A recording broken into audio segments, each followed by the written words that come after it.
Bonjour et bienvenue sur le podcast Tout droit tout simple, le rendez-vous des métiers du droit.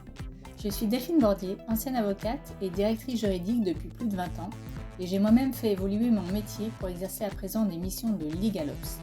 Que vous soyez étudiant, jeune juriste ou plus expérimenté, vous recueillerez de nombreux conseils concrets pour mener à bien votre carrière et vous découvrirez les métiers émergents et innovants de demain. J'accueille aujourd'hui Alexandra Gouassine, ancienne avocate, qui est devenue coach certifiée avec une clientèle quasi exclusivement tournée vers les avocats. En plus de son métier d'accompagnement, Alexandra est présidente d'une association de femmes entrepreneuses et vient tout juste de créer le Club des avocates. Quelle que soit votre spécialité et votre âge, n'hésitez pas à contacter Alexandra. Elle est disponible, punchy, directe et vous fera le meilleur accueil. Alexandra, comment vas-tu? Mais ça va bien, Delphine, je suis ravie d'être avec toi aussi. Ouais, Bon, c'est ça. Alors, je vais te demander juste peut-être te présenter un petit peu. Je suis une ancienne avocate en corporate. J'ai travaillé aussi bien en France qu'aux États-Unis et donc j'ai travaillé dans les deux langues. Qu'aujourd'hui, j'accompagne les avocats essentiellement, donc quelques juristes, mais essentiellement des avocats, je dirais à 95% de ma clientèle. C'est du coaching professionnel. L'accompagnement peut être sur des choses variées. Alors, soit il y a une demande spécifique de mon client qui a identifié quelque chose, un inconfort, une relation qui n'est pas satisfaisante, une appréhension avant de plaider, un sentiment de ne pas être en parité, que sais-je. Et donc, je l'accompagne pour résoudre cet inconfort. Ou bien, l'avocat a envie d'aller encore plus loin et encore plus vite, et peut-être mieux, en tout cas avec quelqu'un à ses côtés. Ce qui me permet d'avoir accès à des avocats qui ont envie d'être moins seuls, en tout cas. Donc, tu es passé de avocat à coach certifié. T'es pas passé par la Oui, case entreprise, toi?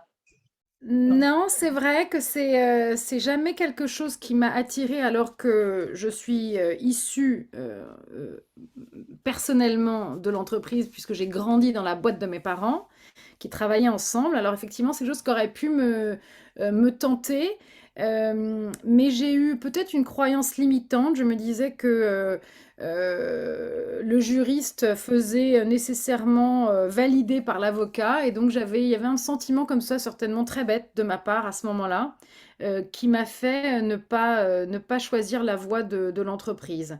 Alors oui, c'est un grand pas, tu as raison, mais pour autant, j'ai pas l'impression de faire un métier complètement opposé, voire éloigné, puisque quand j'exerçais mon métier d'avocate, euh, j'exerçais vraiment ça comme une relation d'aide, d'entraide. Je m'explique. Quand j'étais avec mes parents, parce que j'ai vraiment grandi hein, physiquement dans leur bureau, où j'étais beaucoup de mes journées, certains de mes week-ends, euh, j'ai toujours entendu les difficultés qu'avaient mes parents à pouvoir converser simplement avec des conseils, notamment des avocats plutôt en droit social et en droit des sociétés. Et donc, je crois que ça m'a, maintenant, du haut de mes 43 ans, je peux l'avouer, je crois que ça m'a influencé dans la façon dont j'ai exercé le métier d'avocat, où j'avais à cœur de choyer la relation que ça soit avec le staff, hein, l'administratif, les secrétaires, comptables et autres, les collaborateurs, les plus juniors, les moins juniors, les stagiaires, les associés et les clients. Et donc, je me suis toujours, moi j'ai fait que du conseil, c'est vrai que le contentieux et la judiciaire m'a toujours fait excessivement peur, et donc j'ai toujours privilégié la transaction et à cœur de, comme je l'ai dit, choyer la relation et de m'exprimer simplement. Donc aujourd'hui, oui, je n'ai pas la technique juridique quand on me sollicite, c'est pas ce sur quoi on va venir me voir et me chercher, mais il y a une demande et puis je suis très orientée résultat et je vais tout faire pour qu'on l'atteigne ensemble parce que c'est un coaching, et j'en parlerai peut-être un petit peu après, c'est vraiment un voyage à dos, une co-construction. Parce que finalement, tu es resté dans le domaine du droit, enfin, de Ouais, avocat au coaching pour avocat. ouais. Et est-ce que tu te souviens pourquoi tu avais choisi le droit? Oui, le droit, je l'ai choisi car je voulais trouver quelque chose qui me permette d'utiliser les langues étrangères, en l'occurrence l'anglais et l'espagnol, Je me suis dit qu'en faisant du droit, et le droit des sociétés pour moi était une évidence pour les raisons que je viens d'évoquer sur le fait d'avoir grandi dans la boîte de mes parents, je m'étais dit que le droit, le côté international pouvait, au bout du chemin, se retrouver. Est-ce que tu peux nous dévoiler un peu ce que tu adorais, enfin ce que tu aimais dans le métier d'avocat et ce que que tu aimais moins? Et aujourd'hui, ce Mhm. que tu aimes dans ton métier de coaching, alors pas que tu aimes moins, parce qu'évidemment, tu aimes tout, mais Ah, mais oui. Non, mais c'est intéressant. Bah, écoute, euh, je dirais mon top 3 là, c'est vraiment la relation humaine. Donc, pas que la relation client, hein. Donc, comme je l'ai dit tout à l'heure, tout l'écosystème humain, moi, je crois que c'est vraiment ça que j'adorais. Euh, la créativité juridique, c'est quelque chose d'assez fun quand on peut toucher du doigt. Et le travail en équipe. Alors, le travail en équipe, pas seulement de juristes et d'avocats, mais aussi d'autres professions connexes que l'on peut amener dans des dossiers ensemble. Je pense à des notaires, je pense à des experts comptables. Et ça, c'était vraiment, vraiment chouette. Sur ce que j'ai pas aimé, je suis un peu embêtée avec ta question. Je suis embêtée parce que en fait, j'ai rien à dire à part le contentieux que j'aimais pas, quoi, vraiment. Et j'ai pas arrêté cette profession parce que je l'aimais plus, donc, ou parce que les dossiers étaient pas intéressants, que j'avais des problèmes relationnels. pourquoi c'était passé au coaching alors? Le coaching, je me suis fait coacher moi-même et ce que ça a mis en lumière véritablement, c'est que, la façon dont notamment dans l'association que je préside depuis 6 ans maintenant de femmes entrepreneurs, eh bien j'avais une posture de coach à travers, ma communication, à travers, ce que j'insufflais et donc j'ai trouvé ça assez, fabuleux, peut-être d'avoir ça en moi et puis de le perfectionner, de l'approfondir avec une formation sérieuse et tout de suite j'ai voulu aller vers les avocats.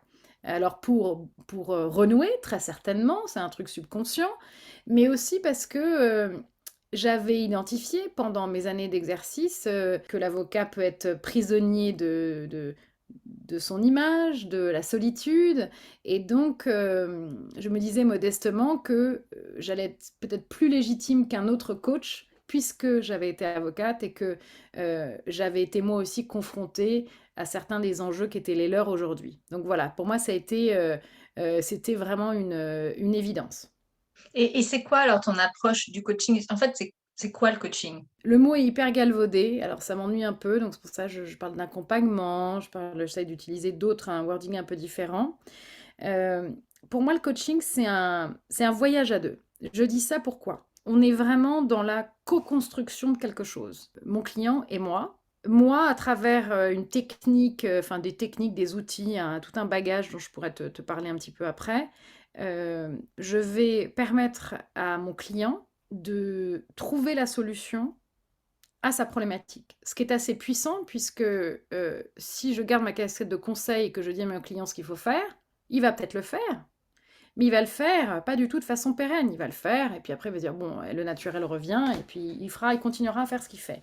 Alors que la magie vraiment du coaching, quand il est bien fait et qu'on se dit les choses, le circuit confiance est là, on est en alliance, le travail n'est pas biaisé, la personne réussit à trouver d'elle-même la solution parce qu'ensemble, quand je parle de voyage, c'est-à-dire qu'on prend de la hauteur, on peut faire des pas de côté, on a un objectif. Ma personnalité assez directe est orientée résultat. Voilà, moi j'ai pas peur des mots. C'est vrai que le coaching est souvent, souvent, voilà, jamais tu verras qu'un coach a une obligation de résultat. Alors effectivement, moi je l'écris pas, mais j'ai pas qu'une obligation de moyens, mais parce que je suis comme ça et donc j'ai un coaching plutôt confrontant. Confrontant, ça n'a rien de violent, mais en tout cas, c'est vraiment attirer l'attention de l'autre sur un décalage entre ce qu'il est dit et ce qu'il est fait. Et je crois beaucoup, je crois que le fil conducteur de mon travail, c'est vraiment l'effet Pygmalion. C'est-à-dire que je ne remets pas en cause la technique juridique de mon client, je pars du principe que mon client est bon, ce qui décuple ses chances de réussite, et ça, c'est vraiment puissant. La clé de tout ça, je l'ai dit, mais je le redis parce que c'est vraiment c'est hyper important, c'est l'alliance, d'être en alliance avec son client. Et c'est pour ça que la première séance de tout accompagnement que je fais, elle est gratuite parce que on a besoin, la personne et moi, de se choisir mutuellement. Et donc, il m'arrive de décliner les coachings pour des raisons diverses. tout comme certains clients préfèrent travailler avec un autre coach parce qu'on a besoin de... ouais, le fit Le humain est feeling, en hyper fait, c'est important. ça. Ah, C'est complètement. ouais. C'est tout à fait ça. Et c'est forcément quelque chose de circonscrit dans le temps, j'imagine, mais est-ce que c'est long, c'est du court, comment ça se passe? Alors, j'avais des grands principes issus de l'école de Vincent Lénard, quelque chose d'assez court, parce que la différence entre la thérapie et le coaching est assez ténue, et avec moi, je le dis souvent, à différence d'un thérapeute, on sait quand ça s'arrête, parce qu'à l'exposé d'une demande de coaching, je réfléchis, je fais une proposition, et une proposition aussi dans le temps. Travaillant avec des avocats, les avocats d'expérience, une fois qu'ils ont identifié un inconfort, on va l'appeler comme ça, ils ont très envie qu'on ait trouvé la solution hier. Donc, si j'ai leur attention, leur envie, ils sont avec moi ici et maintenant. Je fais des sessions rapprochées, c'est-à-dire une fois toutes les semaines, sur 5 séances. Voilà. Et ça, c'est satisfaisant. Et c'est satisfaisant pour atteindre l'objectif parce qu'on ne se perd pas. Il n'y a pas d'information qui est délitée parce qu'on se parlera une fois par mois, par exemple. Et donc, ça, c'est vraiment un besoin très ponctuel. C'est le gros de mon travail. Après, à côté, je m'adapte. Exemple, une jeune avocate qui veut s'installer me dit au terme de son premier package coaching, j'ai envie de dire, Alexandra, j'ouvre un accompagnement sur la durée d'une année, une fois par mois, à raison d'1 heure, parce que on a un rétro-planning et elle sait que je vais faire en sorte qu'ensemble, on puisse garder les délais dans le cadre de son installation. Une autre, en l'occurrence, pour la citer, qui est associée d'un gros cabinet, me dit ça me fait du bien de vous parler parce que justement, c'est the time to think, où je lève la tête du guidon, je fais un peu un point sur ce que j'ai fait et où je vais, et je m'éparpille moins. Il m'arrive de faire des petites préparations rapides, vraiment du flash coaching d'une demi-heure sur des entretiens, changement de cabinet, etc. Donc voilà, ça c'est des choses que je fais. Comment on peut savoir que les objectifs sont atteints? Enfin, comment ça se mesure?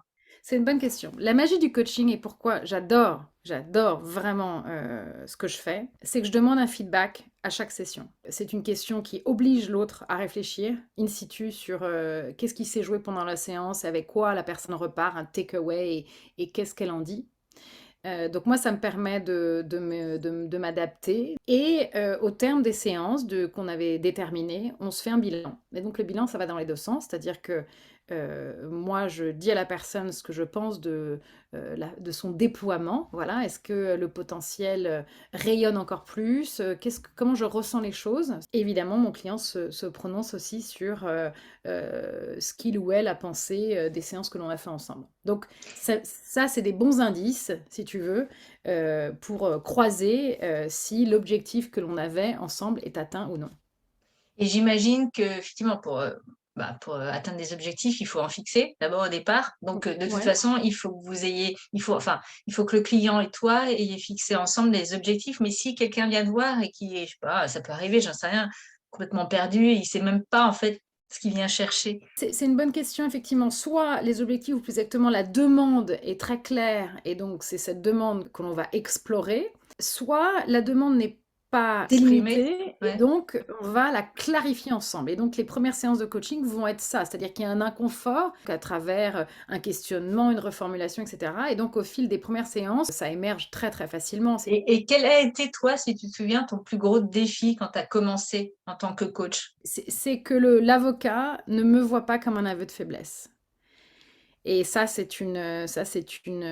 je pense, la difficulté principale dans mon métier. En plus d'être coach certifiée, tu es présidente d'une association de femmes entrepreneuses, je crois, depuis un petit moment hein, déjà, dans l'Ouest Eh oui, parisien. Est-ce ouais, que tu peux oui, nous en oui. parler un petit peu? Exact. Je suis devenue présidente de l'association Femmes Entrepreneurs en 2016.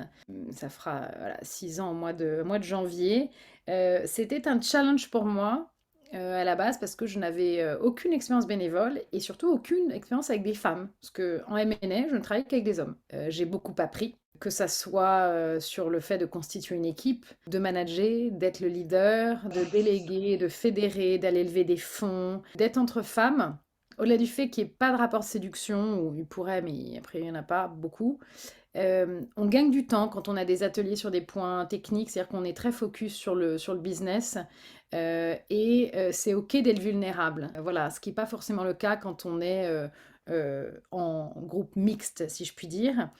Donc cette association, qu'est-ce qu'elle fait? Donc, elle regroupe que des femmes qui sont entrepreneurs, moyenne d'âge 48 ans. C'est vraiment une association multiculturelle, donc c'est passionnant parce qu'on ne fait pas du business de la même façon quand on est chinois, japonais, allemand et indien. L'association Femmes Entrepreneurs a pour but de rendre les membres visibles de leur business, donc avec un annuaire qui est bien référencé, mais aussi on communique sur leur actualité, un terreau de talents locaux qui peut s'envoyer du business sous réserve de se connaître. Comme tu t'ennuyais un petit peu parce que tu étais Oui, c'est juste ça. coach et puis que tu avais la présidence de cette association, en plus, tu as créé autre chose. C'est pour ça qu'on est là, entre autres, aujourd'hui. Tu as en Mais plus oui, créé parlons-en. un club des avocates. Non, mais ça m'a semblé, c'est limite, ça s'est imposé à moi, si tu veux. En fait, c'est On un verra peu si- le mix entre ton travail de coach pour avocat et ton Ouais. association d'entrepreneurs Tu femmes. tu as raison, il y a un peu de ça. J'ai entendu le besoin d'un réseau d'affaires un peu différent de ce qui se trouvait sur le marché. Alors, il se trouve que je connais bien les réseaux qui sont existants. Et donc, ce besoin, c'était essentiellement un besoin de partage de problématiques passées, présentes, futures, avec des modalités qui me parlaient vraiment, qui sont pour moi du co-développement. Et toi, tu fais comment ta facturation? Et toi, tu fais comment tu dois t'expliquer devant le bâtonnier sur une contestation de facture. Je me suis dit, bah, je vais lancer ce club des avocates. Alors, une avocate par spécialité. Aujourd'hui, il y a 10 spécialités représentées, donc le club est lancé pour 2022. Il y a déjà 5-6 personnes sur un deuxième club parce que j'ai déjà les spécialités dans le premier. Donc, on attend d'être 8 pour ouvrir le deuxième. On est dans l'entre-soi, on va vite. La formation est commune. J'attends des membres qu'elles soient déjà présentes. C'est une fois par mois les rendez-vous du club des avocates. Qu'elles véhiculent aussi, expertes de leur matière, les actualités dont les autres pourraient bénéficier. Donc ça me semble vraiment important. Et puis, je leur ai permis un petit pick and choose, un top 10 des sujets que l'on pouvait traiter en plus de ce qui émergera pendant les sessions. Donc j'ai en tête le business développement, c'est comment pitcher son business, la facturation, certaines ont envie d'une vidéo corporate, une newsletter, voilà, des choses qui faisaient sens aussi pour elles. Alors soit c'est moi qui anime parce que je me sens la compétence de le faire et la légitimité, soit je fais venir quelqu'un spécialiste de la matière, legal design, podcast, tu viendras nous parler de ça si tu veux bien. Avec Et plaisir. donc, pour avoir une ouverture d'esprit, d'apprendre à se connaître, je parlais de l'alliance et du circuit confiance dans mes coachings, eh bien, c'est ce à quoi j'aspire, avec de l'ouverture, de l'écoute, du respect, c'est de se dire aussi, mon offre de service va être étoffée, c'est-à-dire que je fais de la fiscalité, mais je vais être capable aujourd'hui d'envoyer du business vers Caroline ou Delphine. La recommandation pour moi doit être naturelle. C'est parce qu'elles se connaissent, qu'elles se respectent, qu'elles ont entendu au fil des interventions et des partages que il y avait un fit humain et une confiance qu'elles enverront du business. La recommandation, voilà, vient comme ça. Ce projet voit le jour, ça s'est fait relativement vite. J'ai hâte de les présenter. Première réunion le 14 janvier. Et comment on fait pour s'inscrire alors? Eh ben, on contacte. Le but du club, c'est de leur permettre de grandir et humainement, et professionnellement, et financièrement. Et je tiens à préciser que l'inscription n'est pas de fait.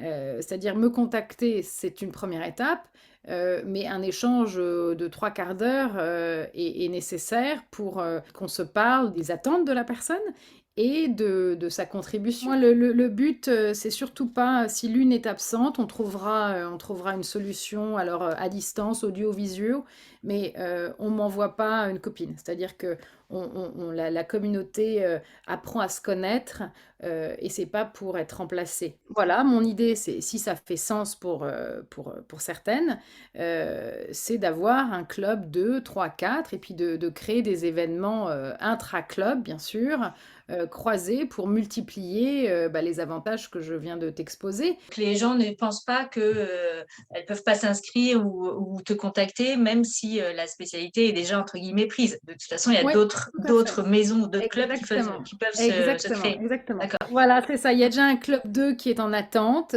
J'ai un club sur Versailles-Saint-Germain-en-Laye qui va également s'ouvrir. J'ai des demandes à Lyon et dans le sud de la France. J'ai aussi en tête de faire venir des professions connexes. Donc je pense à des notaires amis, des huissiers amis, je spécialise de la communication pour les avocats, donc qui fait des sites one page, contribuer à leur rendre en tout cas à mes membres le quotidien plus agréable, de pouvoir décrocher le téléphone et de se dire tiens j'ai une question là, qu'est-ce que tu en penses? Et qu'est-ce qu'on peut te souhaiter, Alexandra, pour 2022? C'est quoi ton ambition pour Ah, c'est sympa. Alors 2022 écoute, et les années ouais, qui viennent? j'aimerais beaucoup consolider ce club, c'est que ça aurait fait sens. Ça me mettrait vraiment en joie. C'est-à-dire qu'avant de commencer, je suis surexcitée et parce que j'y crois vraiment. J'aimerais beaucoup ouvrir un club mixte d'avocats. J'aimerais beaucoup ouvrir un club de American Lawyers in Paris. J'adorerais faire ça. Je suis convaincue que les avocats sont en souffrance. Quelqu'un à côté d'eux de façon générale, ne pourrait faire que du bien à cette profession et donc que ça soit un coach in-house à un cabinet ou des formules d'atelier parce que ce que j'ai omis de préciser, c'est que je fais beaucoup d'accompagnement individuel, mais je suis aussi formée à faire du coaching d'organisation, du coaching collectif, du team building. En fait, toutes ces options peuvent aller vers plus de confort, plus de performance. Tu me parles d'ambition, bah oui, ça serait ça. Mon ambition, c'est de mettre tout ça sur pied. Donc, on pourra en reparler, j'espère. Ah bah, on en reparlera, c'est sûr. Et est-ce que tu aurais, je sais pas, des petits conseils pour ceux qui, parce qu'on a beaucoup parlé de coaching, pour ceux qui, je sais pas, qui s'intéressent au coaching, par où est-ce que je peux commencer? Qu'est-ce que je pourrais lire sur le sujet? Est-ce que tu aurais des petits conseils? Mais bien sûr, mais ces jeunes étudiants, moi j'ai envie de les choyer. J'ai proposé à l'EFB de faire des interventions justement pour leur donner quelques outils. Je pense que mon conseil principal serait pour eux de prendre un peu de hauteur. Moi j'aime beaucoup le travail sur la vision et sur les rêves. Et on peut avoir des rêves qu'on ait 20 ans, 25 ans ou 60. Et c'est ça qui permet de remettre en perspective et surtout d'appréhender un quotidien qui n'est pas toujours facile pour eux. Mais de foncer sans se dire de quoi j'ai envie, de quoi j'ai besoin. Et vraiment, je les incite à, s'ils peuvent faire ce travail, c'est pas parce qu'ils sont jeunes qu'ils sont obligés de travailler dans la douleur. Donc ça, je le dis souvent à mes très très jeunes clients. C'est pas parce que on travaille beaucoup qu'on oublie de travailler dans des mauvaises conditions humaines. Ça, c'est vraiment j'y tiens et je le rabâche. Et de capitaliser leurs forces. C'est pas parce qu'ils sont jeunes qu'ils n'ont pas, ils ont pas plein de talents. Et les talents, c'est important. C'est même plus important de les capitaliser, à mon sens, que d'aller corriger des imperfections. Donc voilà ce que j'aurais à leur dire, mais qui me contactent parce que voilà, mon cœur est grand. Eh ben, je mettrai tes coordonnées, tu auras tout sur la description. Qu'est-ce que tu penses de Tout droit, tout simple, Alexandra? Mais que du bien enfin. Je te trouve alors déjà hyper sympathique et brillante, ce qui est déjà pas mal, et très dynamique. Moi j'ai envie de te dire, continue, fonce tout droit.